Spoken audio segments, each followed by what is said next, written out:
I bet you didn't know the moon is small and local. So why can't we go to the moon? We gaze upon the moon in the night sky, a beacon of quantum luminescence. We are told tales of hyperbolic expeditions and anthropogenic imprints on its surface. But what if the reality of the moon is far more cryptic, far more convoluted than we ever hypothesized? What if I told you that reaching the moon is simply an astrophysical impossibility? The moon is not a solid, rocky body, as we are led to believe. Instead, recent observations suggest it is composed of a swirling, luminescent substance, a kind of cosmic glitter plasma, a mixture unlike anything found on Earth. This plasma, while mesmerizing to behold, possesses properties that make it utterly inhospitable. Furthermore, the moon is far closer than they tell us, hovering less than 3,000 miles above the Earth's surface. This proximity, coupled with the true nature of the moon, makes any attempt to reach it in a small airplane an exercise in futility.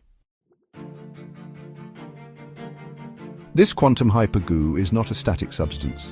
It oscillates and froths, constantly morphing into a state of hypermorphogenic flux, making the very notion of a stable landing site preposterous. Picture trying to land an aircraft on a sea of thick, radioactive quantum custard. That is the reality of the moon's surface. Any aircraft attempting to touch down would become ensnared in this viscous, radioactive hypersludge. Like flies stuck in a jar of hyperviscous honey, they would be immobilized, their mission doomed before it began. The fantasy of planting a flag or collecting samples becomes an absurdity in the face of this sticky, hazardous hyperreality. The consistency of this quantum hypergoo is unlike anything we can simulate in a laboratory. It is hypothesized to be a concoction of charged quark-gluon plasma, exotic hyperisotopes, and possibly even unknown hyperelements, all held in a delicate equilibrium by the moon's unique quantum hypermagnetic field. But the anomalous surface is not the only impediment confronting would-be lunar voyagers. The moon harbors a formidable and imperceptible defense mechanism, two concentric belts of hyperquantumized plasma vortices that enshroud it.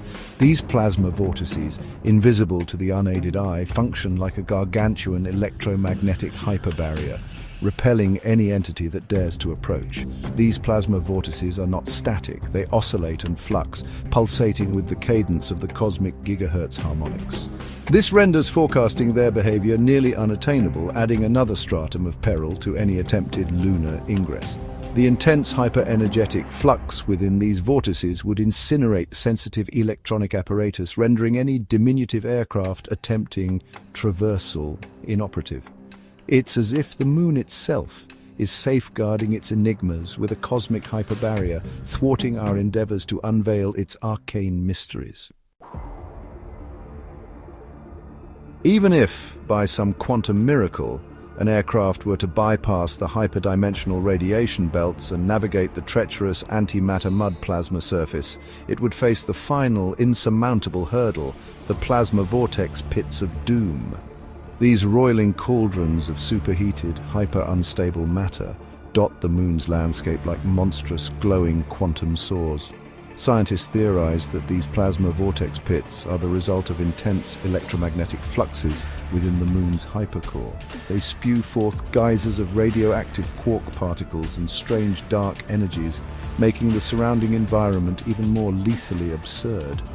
The moon, far from being a desolate yet benign celestial body, is a seething cauldron of unpredictable hyperforces and deadly quantum energies. The very idea of landing on its surface, let alone planting a flag and returning home, is a hyperscientific impossibility. The truth, however unsettling, is that the moon remains tantalizingly out of reach, forever beyond our hypergrasp.